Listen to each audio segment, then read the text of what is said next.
Live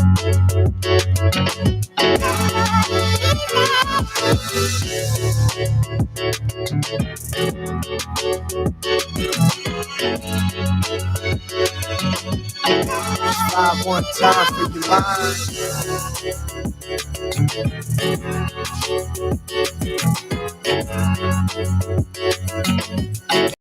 Live one time for your mind. Don't look now, but it's opening day. It's opening day. Welcome to the Coach's Huddle. It's your boy, the Coach, here with my faithful one-man band, Tom Jensen. Tom, how are you doing? I'm doing great. We finally have football, Coach. My God, man. My God. Finally. I feel like The Rock. Finally. The Rock has come back to Monday Night Football. Dude, it's in the air. I feel it. It's hearts and minds right now, dude. It is hearts and minds right now. There's no time to be critical. Narratives are dead. Contracts don't matter anymore. If you signed, you signed. If you didn't, accrue your fines. Okay? It's time for the footballers to football. Okay? We got the New York Jets. I am just so excited, Tom, to just finally be talking about a real opponent. Somebody else. We don't have to talk about the 49ers in a certain way now, right? We get to actually scout another team. And, bro, it's time. So, look, let's get into the first topic, all right? It all starts in the trenches. What we're going to do right now before we get into the topics, just give a slight overview. We're going to do pregame. Going to give you a little bit of walkthrough. We're going to talk about the New York Jets, where their strengths are, where their weaknesses are, some of the things that we've chosen to highlight during the show, and vice versa for the Niners. The first thing that I want to do is start exactly where it always starts. It is the trenches, man. It starts in the trenches, Tom. And one thing that I feel as though it's not being brought up is the Jets have two new bookend tackles in Tyron Smith and Morgan Moses. We already know who Tyron Smith is. Great career, but he's at the end of his career. Coming away from Dallas, definitely got moved on, very much injury prone.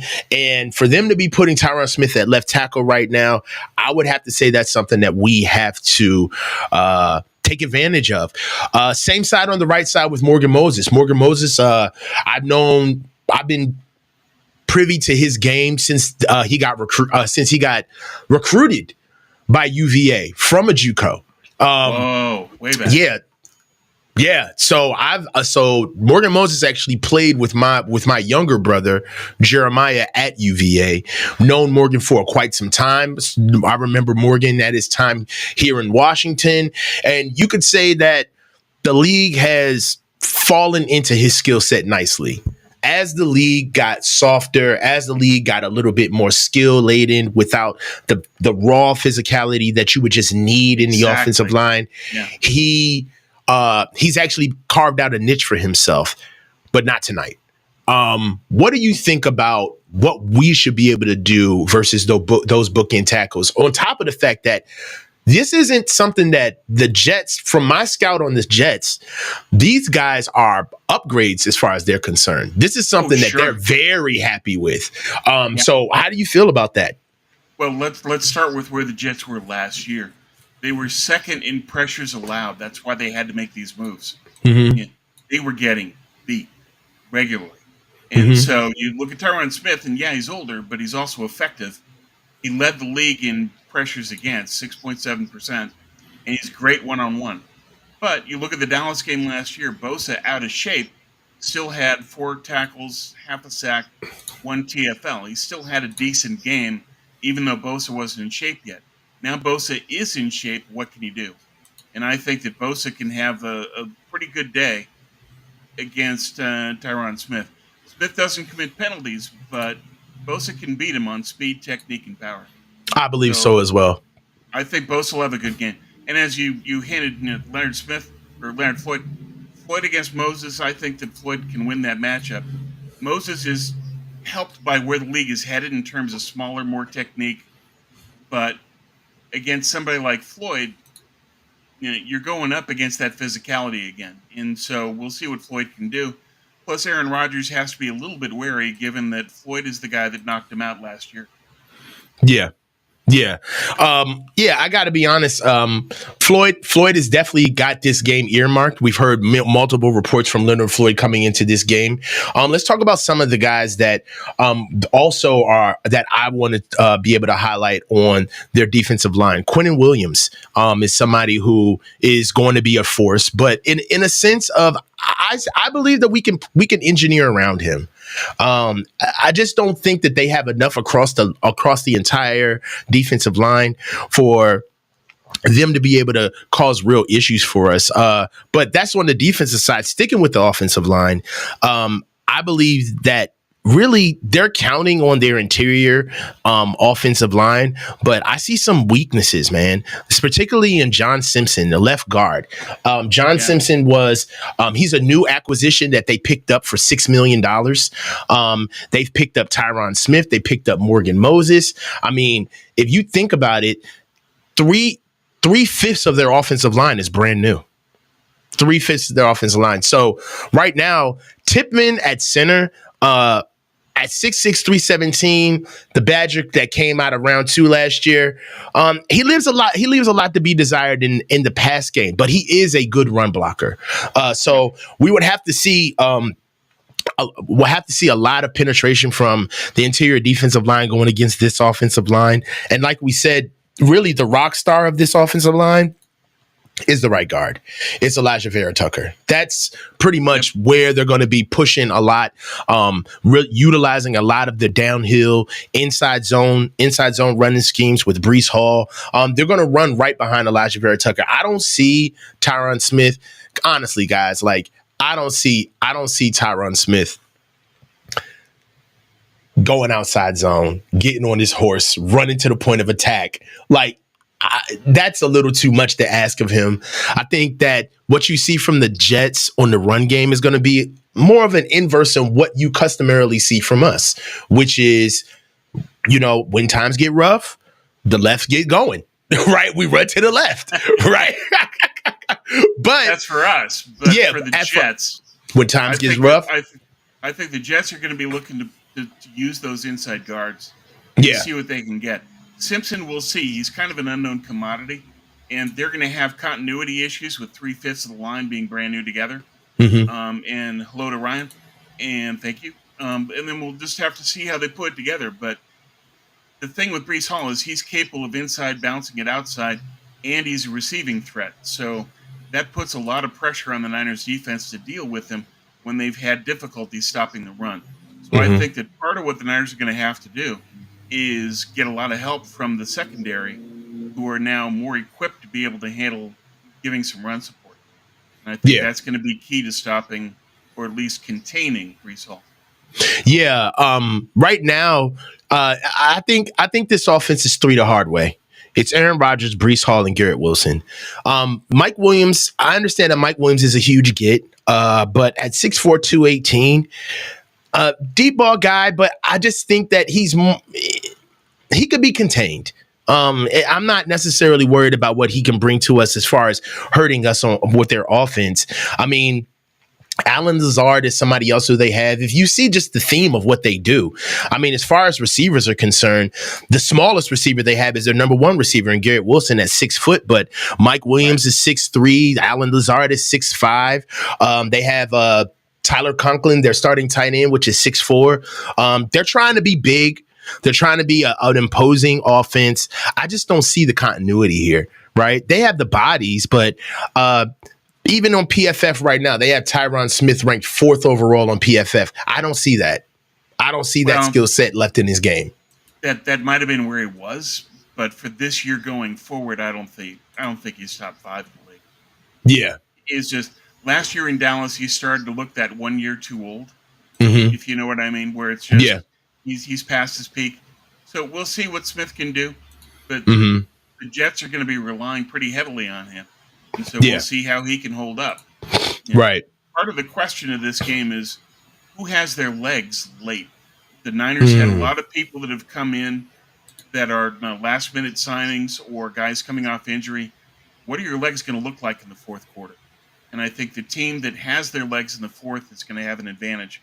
And we don't know who that's going to be. Right now on the offensive line, I don't think that's going to be Tyron Smith. We'll see how that plays out. But for the Niners, I'm worried about what Garrett Wilson can do if the defensive line rotation depth starts to catch up to the Niners late in the game. Definitely. Another thing that I want to be able to look at with the offense, that what they bring is, how are they going to be able to start out on us? What do their first 15 plays look like on offense, right? What are the Jets doing well in offense that they did last year that actually helped them? One thing that the Jets did in spades last year is they were a really good screen team. They were good in the screen game. That's something that we're going to have to look out for coming in tonight. I'm going against them because the offensive line right now, their offensive line is basically, it's conceptually fixed. Right? Like they had in concept, they think that it's going to work, but you know what it is. When the bullets get flying, you go to what you know. You go to what works best, right? And the number one thing about an offensive line that's reeling, and we should talk because we know all about. But what? Right? Not us. But one thing you have to realize is that there's certain mechanisms that get put in place when offensive line needs to get protected. Some of it is the quick game, right? I feel like we're going to see a lot of quick game from Aaron Rodgers, not only to protect that protection, but to protect himself. Get the ball out. And to get him in a rhythm. He hasn't played. Mm-hmm. Aaron Rodgers hasn't played since 2022. And he didn't play in the preseason. So I think both teams are going to be fighting to get to synchronicity. They need to find a rhythm.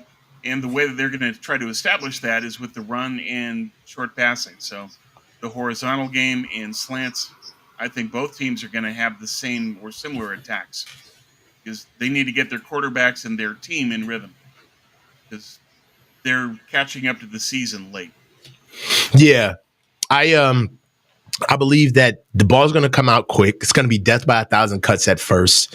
If the Jets don't want a track meet, they want a confidence booster. Think about it for us. We've been in so many games that are bigger than just the small implications that this game brings, right? But for the Jets, this is kind of like a referendum on the entire regime right now. They opened Monday night last year and got everybody's attention and flopped within 4 plays of the season. Aaron Rodgers was down. So this year, I'll say that we need to be worried for a team that sees themselves as, we taking ourselves off the hype train. Last year they had Hard Knocks. They didn't have it this year. There was a lot of commentary from their players about this being just a rejuvenated and a refocused effort on the season, just because they don't have Hard Knocks around. Felt like some guys were a little bit too performative, having the cameras around, and it kind of messed up their ability to get prepared for the season.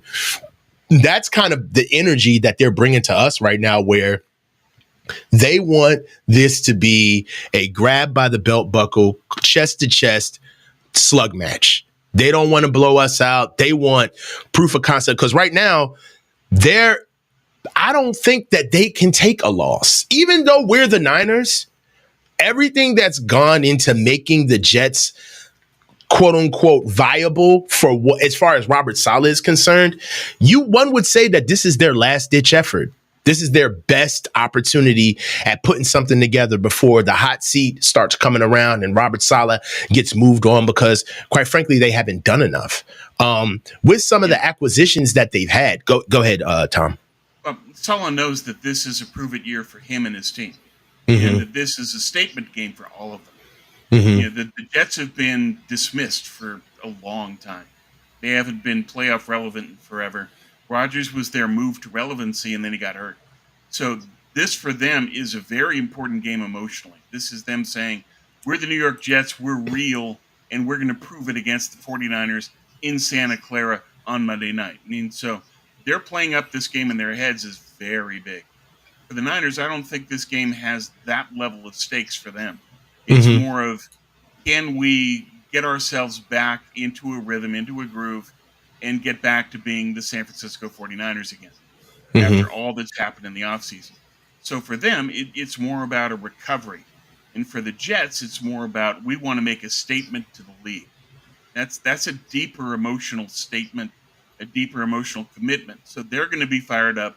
They're going to try to do what they can, but as you point out, you can look at this team on paper and say they're intimidating. They can do a lot, but once you actually hike the ball, what are we actually going to see? And I think Yeah. what we're going to see is a lot of Breece Hall in both running inside, outside, and screens, and trying to get to their bigger players, taking advantage of the Niners secondary and linebackers without Greenlaw, and seeing what they can get done. Can Garrett Wilson get free, and can that open them up? I think that both teams are going to struggle a bit, especially early in the first half, to try to get that rhythm and get going. I agree. I agree with that wholeheartedly. With that, let's segue into our next topic. And since you brought up Breece Hall, let's go ahead and just skip right into this topic. I know we're a little off sequence of what we talked about before the show, but I feel like no time is better than any right now. So the 49ers defense versus Breece Hall, a key matchup. The 49ers defense faces a tough test against explosive Jets running back Breece Hall. Will they be able to contain his game-changing abilities? So right now, Breece Hall is coming up. He's already a promising running back. The only thing that's ever only held him back, honestly, is the run is his body.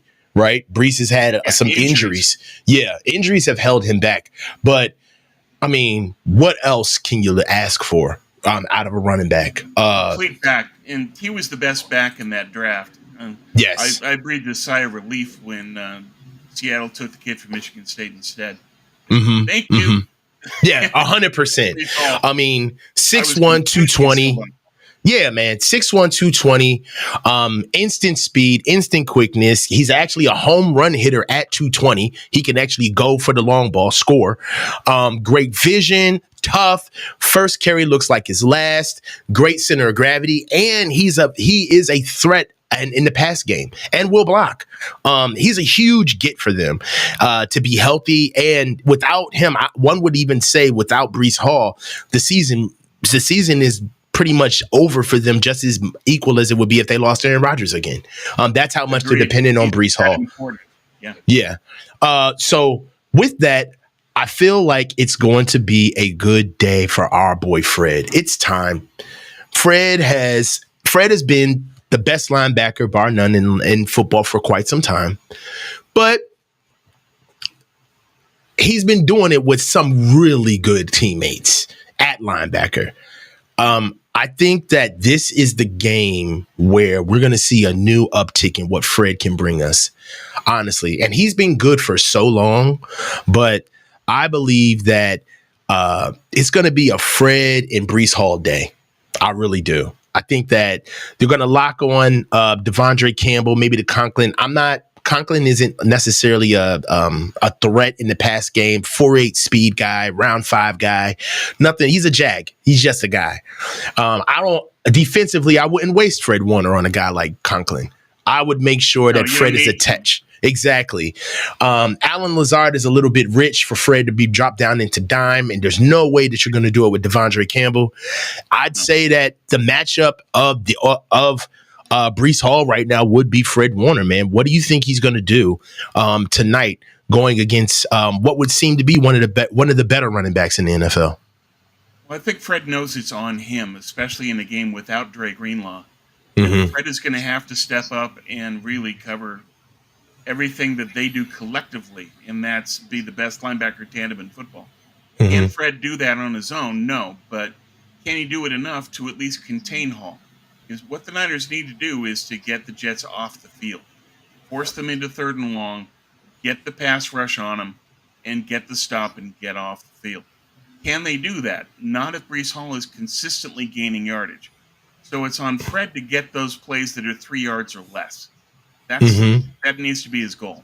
And I think that Fred's going to have to be the point of attack for the Niners against screens, and he's going to have to be the guy that does the read and react fills like Greenlaw did to get after Hall. Because you know that the Jets are going to have to rely on him if they're going to win this game. Fred's the one that's going to have to be the Niners' answer defensively, and he knows that. He's also stepped up big in primetime. He and Kittle both are good primetime players, and I think that's going to help the Niners in this one. Definitely. They always show up when the lights are on. Primetime is definitely when we see the best out of Fred and George. One thing that I will also like to bring up is I think the interior defensive line is going to have a day. This game is such a easy layup for one guy and one guy only in this game. I think that this guy could have one good game tonight and we would forgive almost everything that we've ever seen from him. Javon Hargraves. If Javon Hargraves is matched up against John Simpson at left guard, John Simpson isn't even ranked. Okay? Let me tell you something. This dude is easy to beat in pass protection. He's got a 59.2 pass block grade.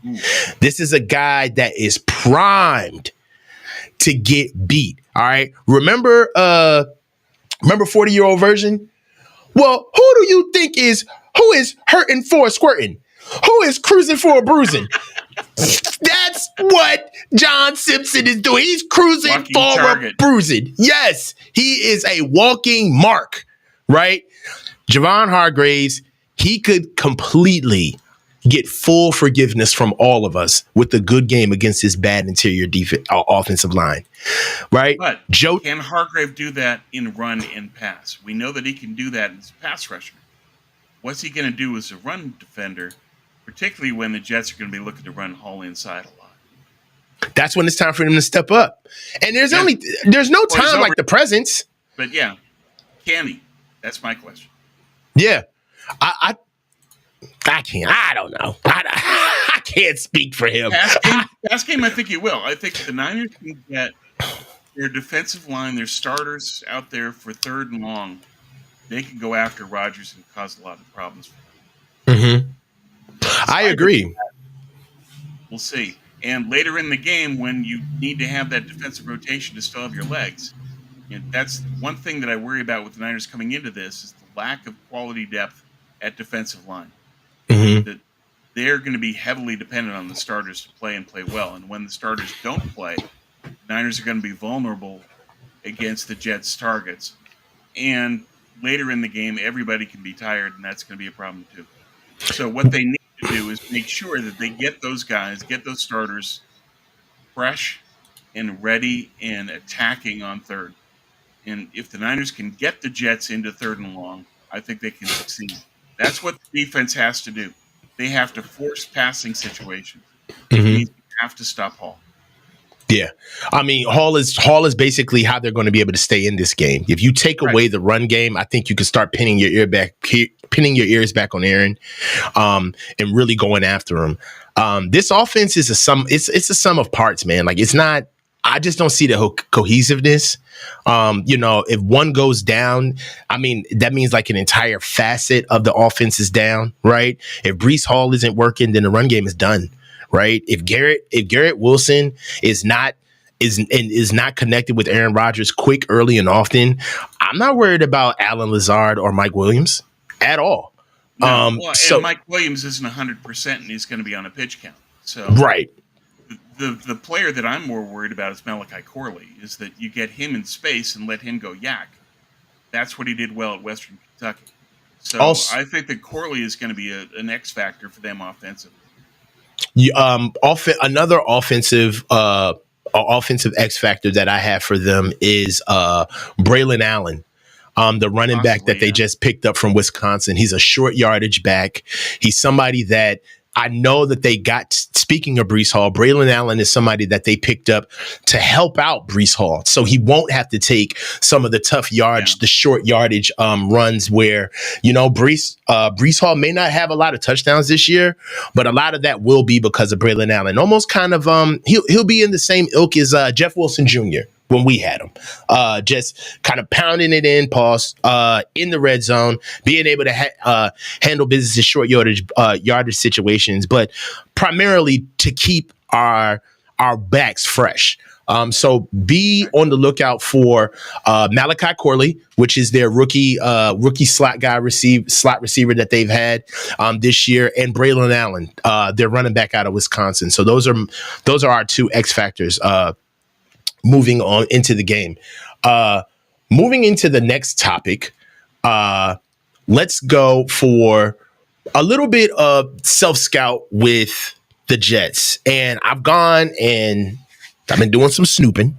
I've been looking around, listening to what people have to say in the Jets Nation, whatever they're called. And this is something that surprised me a lot. I didn't hear this once, twice, 3, 4 times. I heard this a lot with all of the talking heads that are from the Jets. They're former players, fans, forum boards, some of the spaces that they hold. They're expecting Garrett Wilson to have a day against Mooney Ward. Mooney hasn't played in preseason. He was coming off of an injury during offseason, and we see that I know that he was getting rolled out during camp. He wasn't exactly fully participating in camp. And I don't think that we actually saw him in any action in any preseason games this year. Garrett Wilson, one of the biggest disappointments with Aaron Rodgers going down is the emergence of Garrett Wilson. The Jets really believe in him as a receiver. And yes, they should. Yes. And part of why they're so excited that Aaron is back is because they feel as though that with Garrett Wilson paired with Aaron Rodgers, there's literally no corner in the NFL that should be able to get in their way. And they choose to prove that tonight, going against our secondary, which I don't believe, but they wanted trying to turn this into a Donald Driver, Devontae Adams, Antonio situation where Aaron Rodgers finds his favorite receiver and there's just nothing we can do about it. They expect him to travel. They expect him to travel with Garrett Wilson, which I don't believe will travel with him, but they expect Mooney to travel. And just give me your thoughts on, one, if you think that's a smart route to take, and two, what do you expect to see out of Mooney coming tonight in week 1? All of that, teams and especially fans and sort of their social media circle tends to have silo thinking early because they haven't seen their guys tested. And so from silo thinking, you can say, well, Ward hasn't played and Garrett Wilson's so great and Aaron Rodgers is back. You never consider any potential negative. That's what a silo thinker does. And that's what that thinking is. Mm-hmm. Do the Jets fans even know that the Niners have their best secondary since Shanahan has been here? No. Do they know that Mooney Ward, when he played last year, was a top 5 DB at the end of the year? No. Does it matter that Ward didn't play in the preseason games? No. Mm-hmm. Will Mooney Ward be okay? I think he will. I think there are times when Wilson will beat him, but the Niners have strong safeties that can help. Mm-hmm. And what kind of time is Rodgers going to have to throw? Now, I think that the game is going to open from Nathaniel Hackett, as we talked about earlier, on short passing game just to get Rodgers into a rhythm, get their offense into a rhythm. So I don't think they're going to be testing Ward deep really early in the game, but I think they will later. But, is Mooney Ward going to fold like a tent? No. He hasn't played. He's no good. Wrong. He's top 5 DB in the league to close the year out. Now, he might not be at that level immediately. He had to have the core surgery. We'll see how he recovers from that. But I look at it this way. Mooney Ward is in a contract year, and he's playing in a primetime game against New York. You think he's not going to be ready to play? Sure he is. 100%. I just thought it was rich. But there's some other guys. I mean, there's some other commentary that's coming from the Jets. A lot of them feeling like they're finally under the radar, right? Where they don't have as many eyes on them. That comes from them. This is how they feel.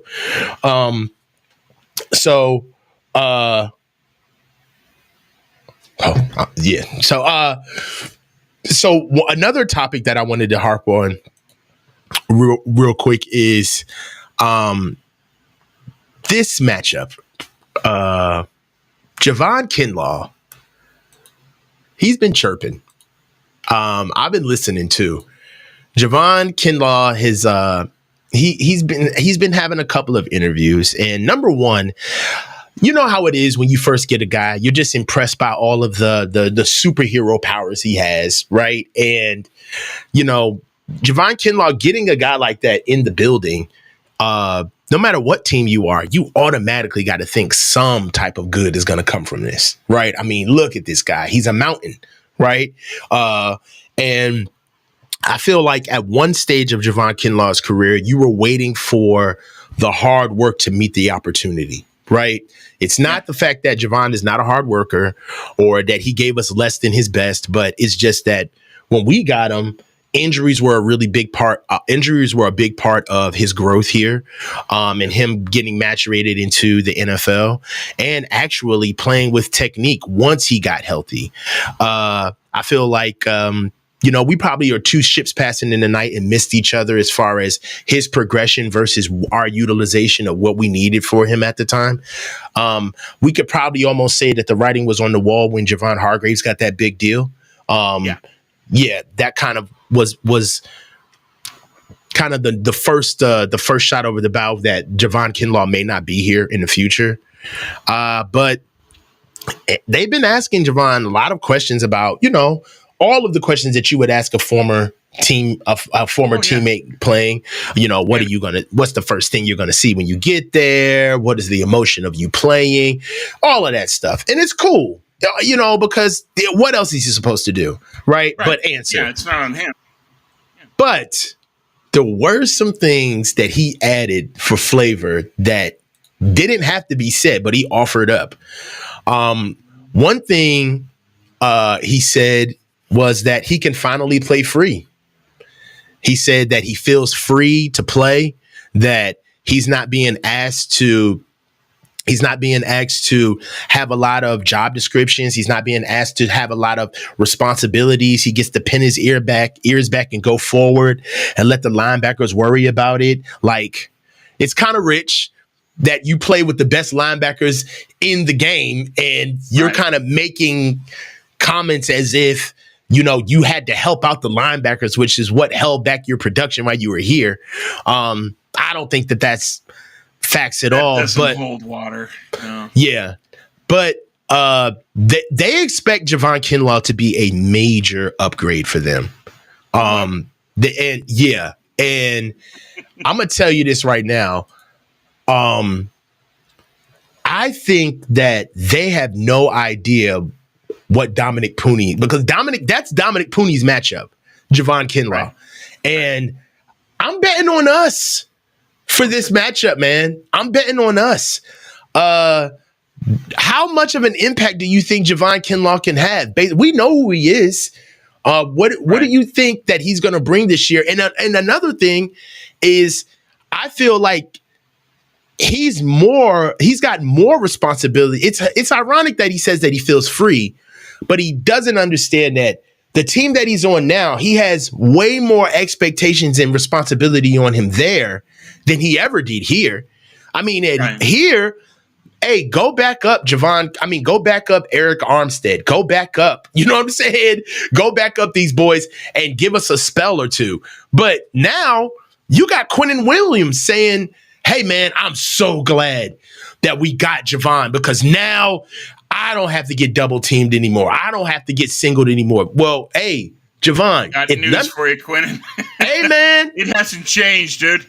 But yeah, you look at Kinlaw and what he said. Okay, yeah, he's entitled. Yeah, I think that what he means by free is he's free of number one draft pick expectations.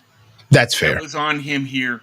That's not on him with the Jets. The Jets are just saying, okay, we got you in free agency. Go get things done.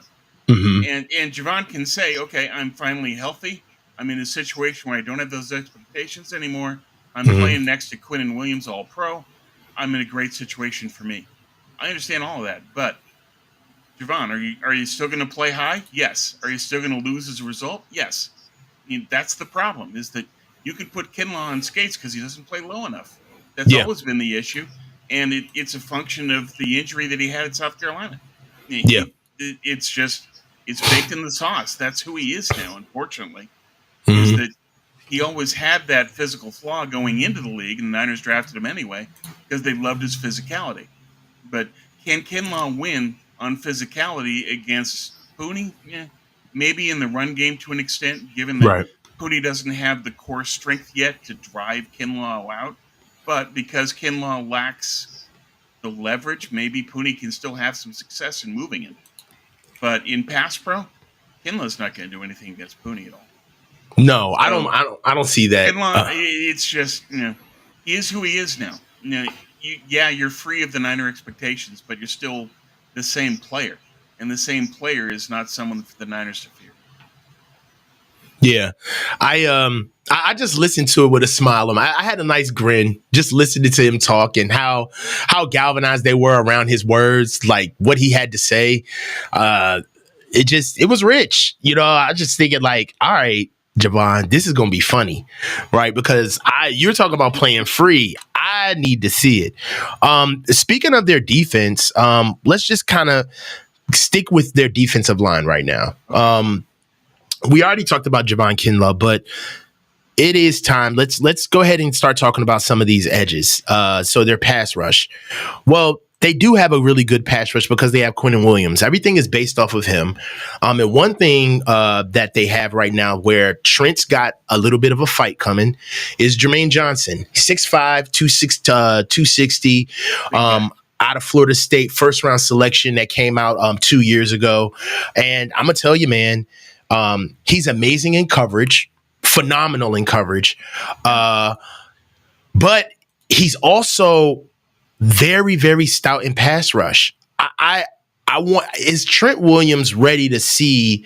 And this is the thing about being an older player, because it ain't about good versus bad all the time. Now it's old versus young, right? Yeah, but also in Trent's case, it's power versus power. Is that, Trent is possibly not in football shape, but he's always in strength.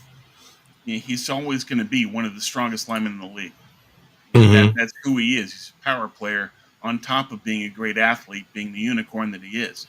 So Johnson brings strength, so does Trent. I don't think Trent's going to have that many issues in dealing with him because it's straight power versus power. Can Johnson beat him wide? Can Johnson make moves on him? Can Johnson take him inside? And the problem for the Niners is that Johnson is going to occupy Trent. So Trent's not going to be able to give help to Aaron Banks. And that's the matchup I'm worried about. Quinn and Williams against Aaron Banks. Banks hasn't played much in camp because of the picky surgery, so he isn't in shape yet. And now he's going up against Quinn and Williams. Good luck. And Trent's going to be occupied. That worries me. I think that Quinn and Williams can blow left runs up, and the Niners depend on running left. If Williams gets past Banks and blows up McCaffrey, that's a problem. I'm worried about Quinn and Williams versus Banks. To me, that's the key matchup defensively for the Jets to explore. I think they're gonna engineer around Quinn and Williams. I think that the strength of Dominic Purdy against Javon Kinlaw is gonna give Quinn and Williams that perpetual double team with Jake Brendel and Aaron Banks. Aaron Banks is gonna get help. All right, I really believe that. Inside. Yeah. Now, Aaron Banks will get help. Now, if they fan, all right, and they have to fan out, and it's Quinn and Williams on Aaron Banks to the outside, and Quinn and Williams is playing half a man. I understand that, but that's up to him to just wash that. Brock's got to step up. We got to live to fight another down, right?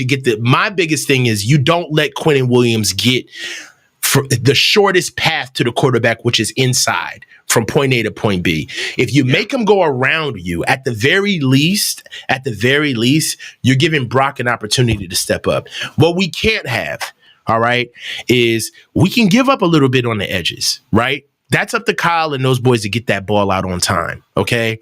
But what we can't have is the pocket in Brock's lap, right? He's not a tall athlete. If collapses, Brock has nowhere to go. Right. So it can't collapse from the front. It can't in the middle. Yeah. But yes, I do agree with you. Quinnen Williams on Aaron Banks alone, that's DOA. We're not even going to act like that's a fight. It's not a fight. It's DOA. He's going to win. But what impact is that going to have on the left-handed running game of the Niners? That's my worry. Well, our biggest thing is that's why we love running outside zone, because we got to get him running. We got to get him going sideline to sideline, because we can't move him vertically off the line of scrimmage. That ain't happening.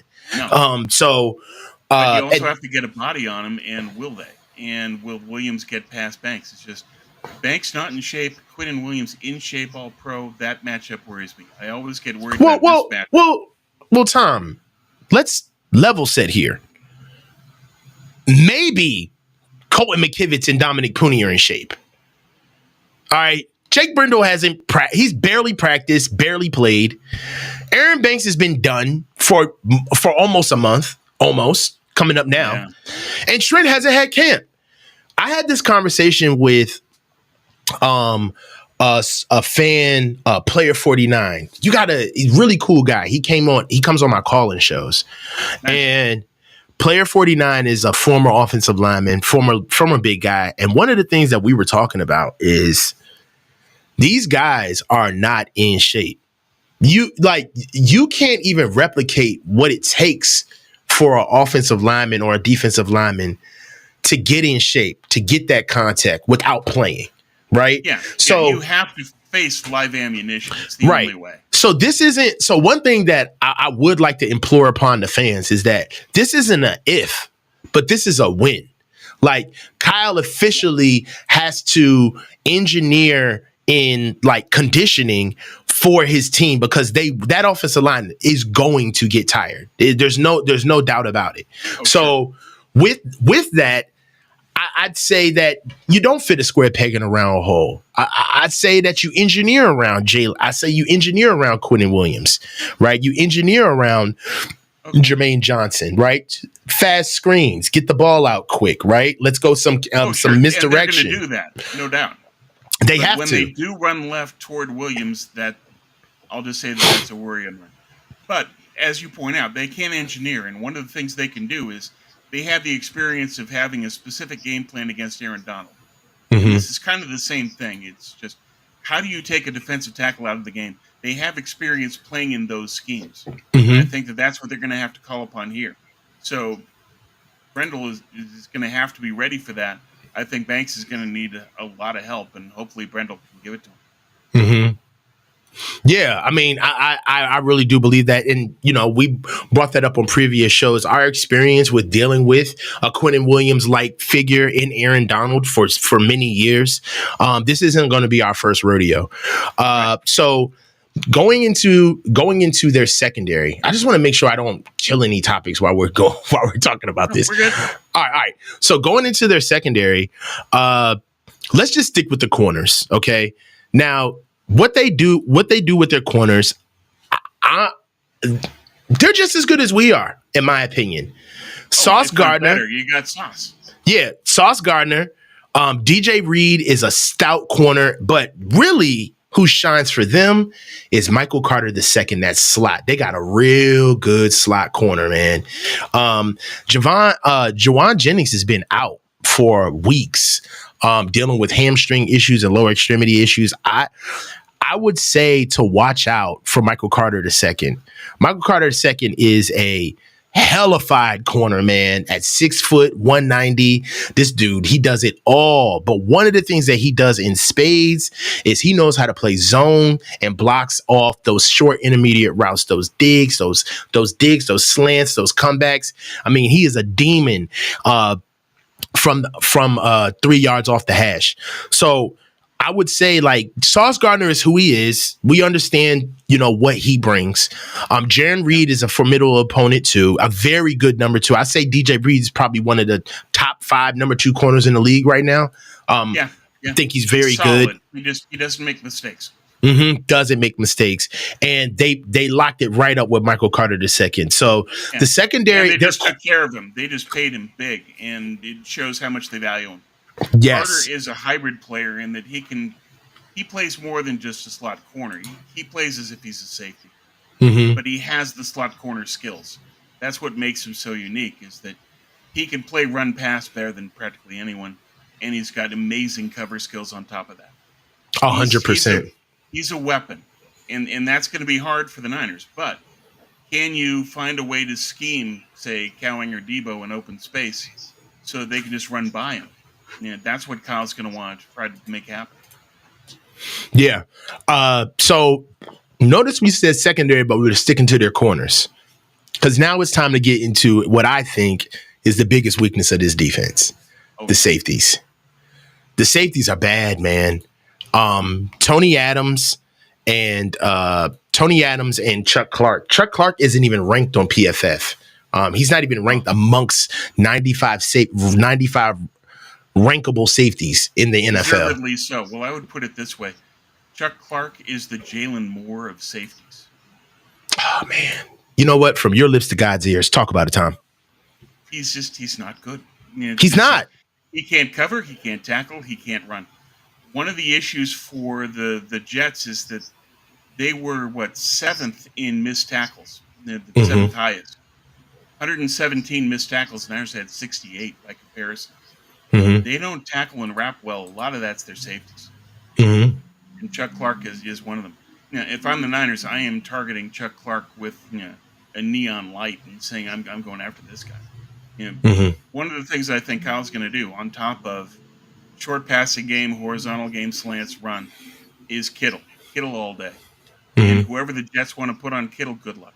I looked last year, and David Nyoko of Cleveland, 6 catches, 134 yards. That shows how vulnerable the Jets can be against a talented athletic tight end. I think Kittle, being the primetime guy, he's going to be a big piece of this offense. Well, I agree. The safeties, I believe the safeties, and honestly, really, it's going to be. I feel like this is going to be a game where Brock airs it out in a lot, man. Really, because that's one of the ways that you're going to be able to beat these safeties. Now, linebacker wise, they're pretty stout. I love Quincy Williams, and CJ Mosley is exactly who he is. CJ Mosley is class personified, 2014 drafted. I mean, this dude 6'2", 240. I mean, what else can you say about CJ Mosley? There's not a route that he ain't going to try his damnedest best to cover. He's stout as hell in the run game. And one thing about CJ Mosley is that he's in the same ilk of Fred, is that he's a very heady player. There's never a time where he doesn't know how to get his guys in the right spot. He's the leader of that defense. Even with Quentin Williams there, CJ Mosley is the communicator. Yeah, he's the brains of the outfit. Definitely. And the same thing with Quincy Williams. They got themselves a little 1-2 punch as well. It makes me almost want to miss. It makes me miss Dre. He's almost built like him, 5'11", 225. I see what Robert's doing over there. But the linebackers, they got him. That's something. And also, I'm going to be interested to see how Dominic Puni deals with you're going to get a chance to see Dominic Puni going against some of the best linebackers in the league, getting to the second level. One problem that Dominic had over the offseason was his pad level. His pad level is very high. I don't want to say he plays without technique, because that would be facetious, but he doesn't play with a lot of it. At times. Well, he doesn't play with leverage. I think that his technique is still okay in terms of his footwork, his hands. I think there's some good things there. There are things he has to work on. But I would say that his leverage is more of an issue than overall technique. It's just, that's the one thing. You got to get lower. But other aspects of his game I like. I'd like to see what he does against CJ Mosley and Quincy Williams getting out to the second level. It's going to be hard. That's why I want to see it. It's going to be very hard, because those guys are not going to just get blocked. You're looking at the 2 top 10 ranked linebackers in PFF right now out of 82. CJ Mosley's ranked 6th overall, and Quincy Williams is ranked 9th overall. So they got themselves some linebackers. And as you know, Robert Saleh himself is going to have some linebackers on his defense. That's what he does. So all in all, man, we've talked about the offense. We talked about the defense. We talked about weaknesses in offense on the defense. Give me a defensive X factor that you have coming into this game. It's the same that we did with the offense. For the Niners? No, Or defensive for X the factor Jets? for the Jets. Yes. For the Jets, I don't think there is an X factor per se. If there is one, I would say Will McDonald. In that they don't have Reddick. He hasn't signed. Will McDonald had a hell of a camp for them. He's a capable player. If you put Will McDonald on Colton McKivitz, he can win that matchup. And so I would say McDonald is their defensive X factor. He can have an impact in this game. Right. I think the biggest thing for them is that they really want to highlight Quinnen Williams. They feel like they have one of the best defensive linemen in the game, and they think he should be able to wreck shop. And one thing with Quinnen Williams that I will say is that he struggles a little bit with his motor. He will get tired later in games, and some of that is because he's bereft of talented teammates. So he gets the double teams. He's got to work more. They picked up Lakey Fotu, an interior defensive lineman. And I think that he kind of fits the same body type as Quinnen Williams, and he's going to be able to spell him. One of the things in their perfect world, they love the intensity that they get when he's on the field, but they've got to be able to do what we do, where what's the point of having a Nick Bosa if you're going to play him for 80 snaps a game, right? You're not getting the full, you're not going to get the optimizing. You're not optimizing them. And with that, I feel as though that they're starting to engineer more D linemen around Quinnen to try to get Quinnen off the field to be able to get the best premium reps from him. And they're going to be able to do that with the emergence of Javon Kinlaw and also Lakey Fotu. So if you see Fotu and an interior defensive line, I feel like that's an opportunity to strike, because it'll be a misnomer to the Jets that they can't do what they think they're doing. Like he's got to play. Like every time we literally take him out the game, they attack his gap. We've got to make it that noticeable. So it's like when a DB goes down and then you immediately target his replacement. That's what they need to do with Fotu. Same thing. Yeah. But it's also inevitable for the Jets, especially in the first game, is that Quinnen Williams is going to get tired. Yeah. And I think that's a huge issue for this game that hasn't been talked about. Who has the legs in the fourth quarter? That's when the Jets can get the ball to Garrett Wilson. That's when they can pound the ball with Hall. That's when the Niners can go after Fotu. It's a huge opportunity for big plays when you've got the replacement players that are a significant level below that you can exploit. And you can also exploit the lack of depth on both teams, especially in the defensive line, see what happens. So I think that's an opportunity for Rodgers and for Brock. They can try to go after teams deep late in this game because neither team is going to have their legs. 100%. Let's go through a couple of super chats and get these out of the way before we get into the last topic of the show. Ryan G. Hensley, thanks, Ryan. $10. Coach has the best vocabulary and expressions in the biz and knows X's and O's, and that's what makes him great. Read Times articles, deep knowledge, and great writer. Thank you so much, Ryan. Manhattan John, 1999. Thank you, gents. Happy game day. What markers are you both looking for with our offense and defense tonight? We've already done it. We've been looked at tons of guys that we think are going to be able to step in for us. And you know what I like? We've been able to talk about offense and defense of X factors that we've seen without mentioning Brandon Ayuk, Christian McCaffrey, Deebo Samuel, who are all going to come in and be practitioners. They're going to do their part. They're going to bring what they want in the game. But I think it's our job to kind of scratch that itch and understand, like, where's the process going to come from? Who are the guys that are going to be able to get in there and give us those first downs? Guys that are going to be able to be unnoticed, right? A lot of people aren't going to notice that slot corner that they have is pretty much one of the best slot corners in the game, right? I think he is the best. I was being polite. I would agree, right? And having that type of support with your secondary, there's a huge drop off with their safety play.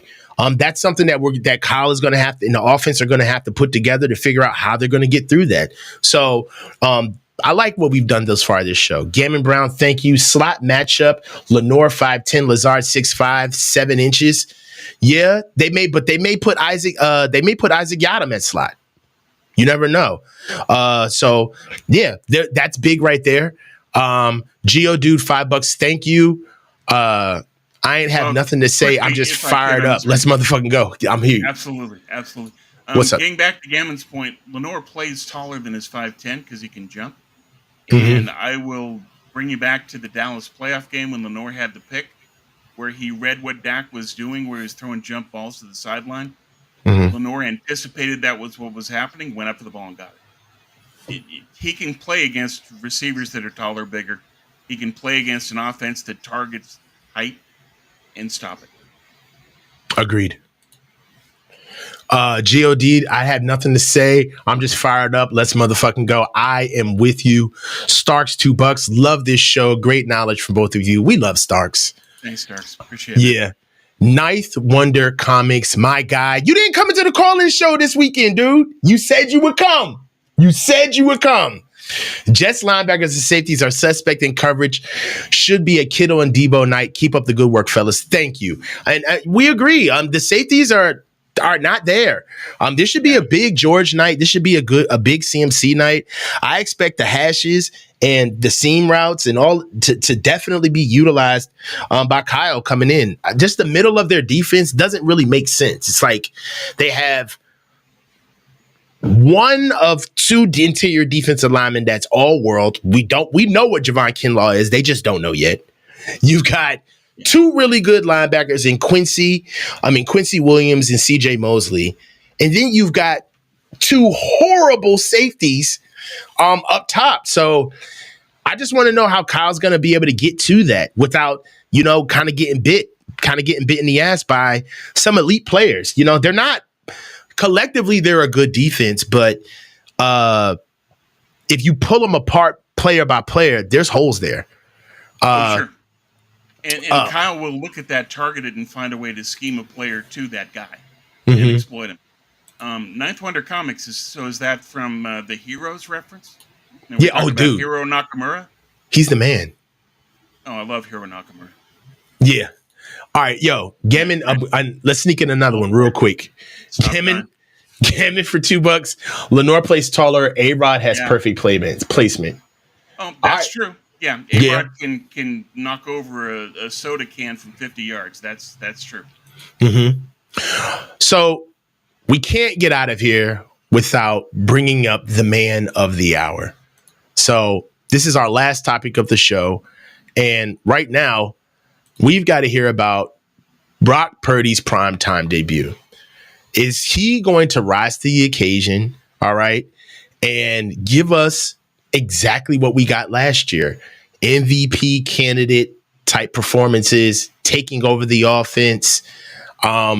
He's on Monday Night Football, and there's no more that Mr. Irrelevant shit. That's out the window, right? That's gone. So now this is the Brock Purdy, Applebee's Brock Purdy, okay, right? Iowa Corn Brock Purdy. Right, you got some sponsorships now. John Deere tractor. Some John Deere tractor, Brock Purdy. So look, hey, Brock, you got the boy next door narrative is gone. What are we going to see out of Brock tonight? I think Brock will be fine. What they're going to need is for Brock to put the whole team in a rhythm, and I think that Kyle is going to lean on Brock to do that. Can Brock do that against the Jets secondary, given that you're going up against two of the top 3 DBs in the league and arguably one of the best number 2 DBs in DJ? So it's who's going to be open, how is Kyle going to scheme them open? And that's part of why I think we're going to have a big Kittle night, is because the Jets are going to be able to take away the receivers. Unless the Niners go horizontal, and I expect they'll go horizontal a lot. I think they will too. Those safeties, they got to attack. They got to figure out a way how to attack those guys. And then also, because of process, making everything look the same way, stealing yards with the short passing game, turning our short passing game into the run game, essentially, with getting easy downs, getting the ball out to physical players on the edges of the weakest part of the defense. These are things that we do ad nauseum all the time. This is what we do. But when you get Kyle talking, he'll always let you know that it's those damn explosives that he cares about. It's those explosive plays, being able to take over the game. Yeah. Exactly. And I think so that he wants Debo in space. He wants Jacob Cowing in space and get those one-play drives going. That's what he's hoping for. Will he get it? We'll see. It depends. I think that Kittle can get loose, and then what do the safeties do? Part of this, again, is that the Jets are not a great tackling team. Mm-hmm. How can you take advantage of that, especially at safety? Mm-hmm. And so you're going to want to work the middle of the field and then see if you can break a tackle and go. Mm-hmm. And so that slants to Debo and Cowing. That's over the top to Ayuk if he can beat Sauce. And it's milking George Kittle. And flat passes and checkdowns to McCaffrey. Mm-hmm. I think that's the game plan. But all of that runs through Brock. It's going to depend on Brock's timing, and I think that that's something they can rely on. That's what Brock does best, is read the field, know where the play is, make the pass, get the ball out, get it on time, accurate, boom, and then let the receivers make the play. So I think that Kyle is depending on Brock to set the tone for the team to then get into the rhythm that they need, the synchronicity that they're going to need. The Niners led the league last year in opening drive scoring. And so I'm going to be looking closely at their opening drive tonight. Are they going to be in rhythm, or are they going to be out of timing? And how do they adjust that? What kind of patterns will they use to adjust if they don't have success? But I think that they could get into a rhythm, and that Brock's going to be a real key part of that. Yeah. I think that this is the Brock Purdy era officially will start tonight. I think that this is pretty much one of the first times that the collective NFL world is going to start seeing the 49ers through Brock Purdy's arm, right? Like, this is his team. I understand that they have all of these great guys and they got the names, and, there's still going to be people repeating that stuff. But I want to see what we have in this kid. I want to see him be the reason why we win games, right? I want him to be able to take over and not take over in a sense of dominance. No. Sometimes being a leader doesn't mean, sometimes leading from the back, man. Sometimes understanding when it is time for you to assert yourself. I'm looking for some of the things that we've seen with Brock that he struggled with last year. Sometimes he had some spurts of inaccuracy. Want to see how he gets that together. Brock is an anticipatory thrower. He likes to get the ball out a lot quicker, to get the ball out to spots instead of receivers. Last year, we saw him struggle a little bit with corners that play man, right? And that are not going to let you throw to an area. You're going to have to throw this guy open. There's a difference, right? And you're going to have to put zip on the ball to get it into a tight space. Exactly. Does Brock have more velocity on his ball after being able to finally have a healthy offseason? Has he tweaked his mechanics to a degree? Small, slight changes. Mm-hmm. But changes that can put more on the ball in a tight space. That's one thing I'll be looking for from Brock. But I think you make a great point that we're going to start to see the Niners less as Kyle Shanahan's 49ers and more as Brock Purdy channeling Kyle Shanahan's offense through his time. Mm-hmm. Definitely, man. I feel good, man. And right now, this is what I want to do. I want to take the time out to just, Tom, tell me your thoughts right before it all starts. How do you feel? Where do you think we're going? All right. And I need you to close out with a score. Close me out with a score. Okay. Go ahead. First, shout out to Ram. That's classy. Appreciate that. He's such a class act. Sorry about the injuries you guys faced. It says a lot about Stafford that he was able to make those plays without Puka and without an offensive line. Pretty big. Just how good Matthew Stafford is. So good luck to your Rams going forward.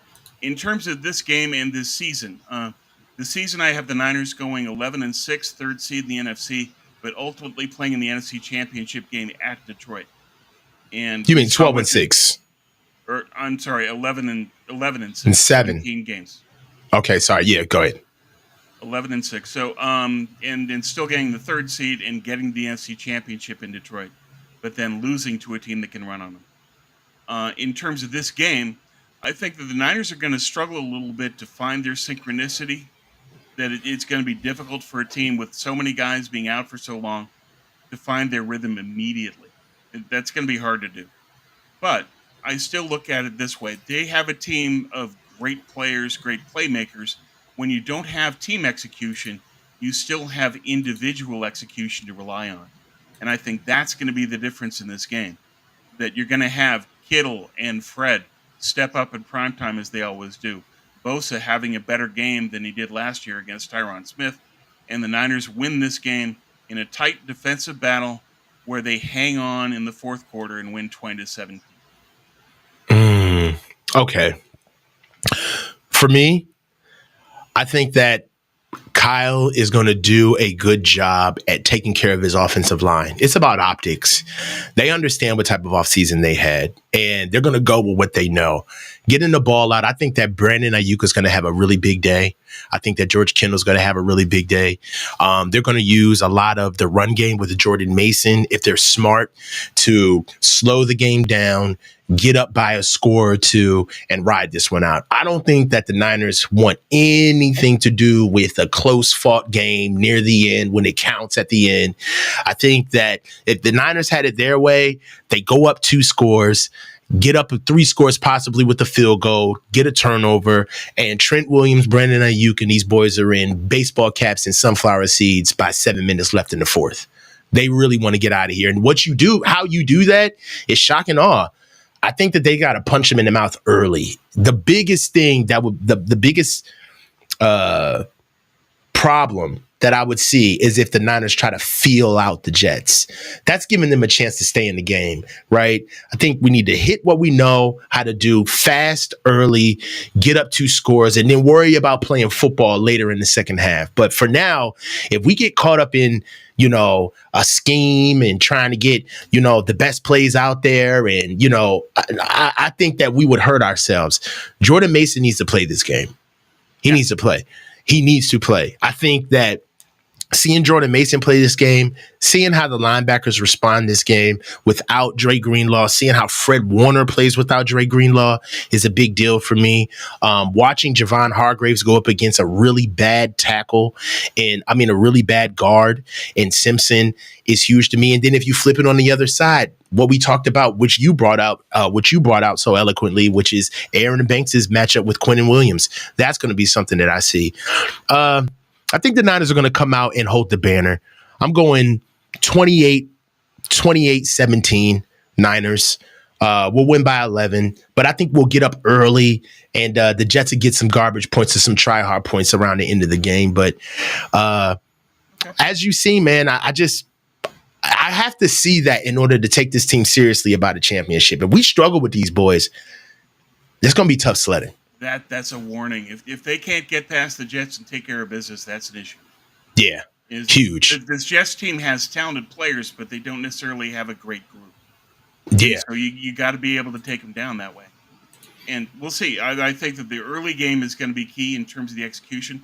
I don't think they're going to be looking to feel out the Jets. They're going to be looking to feel out themselves. They want to get into their own rhythm. If they do that, they're fine. If they don't, then it's going to be a struggle. You can say that again. Let me get this last super chat out of the way. Josh Edwards, my guy. Hope Purdy balls out. He needs Uber Elite money. Exactly. Tom, I'm going to be on. What are you doing for the game tonight? I'm just watching. All right. You know what I'm doing tonight? Yeah. I'm doing the watch party tonight. Check in with your boy at the Coach's Huddle. Guys, if you were with me during preseason, then you already know what we started. We're doing watch parties during every game of the season. And you can catch it here at the Coach's Huddle. I'm going to be doing a live watch party for Monday Night Football, giving you guys play-by-play, my thoughts on the game. Humor, of course, only the way that Coach could do it. Okay? All of my reactions snap into the good, the bad, the ugly, the indifferent. We're going to laugh. We're going to cry. We're going to have a ton of great time. But the The most important thing that we're going to do is we're going to do it together. All right. I'm coachable. I'm always here to get better. And I love your feedback. Hey, guys, we finally made it through the offseason and we got real football here. I don't care about criticizing the team at all. At this stage of the game, if you ain't on the train, then you ain't coming on the trip. You ain't going. All right? Tom, love you, guy. This is the coach, Tom Jensen. Stay low and keep your feet moving. Let's go, guys. It's Monday night. Let's get it, man.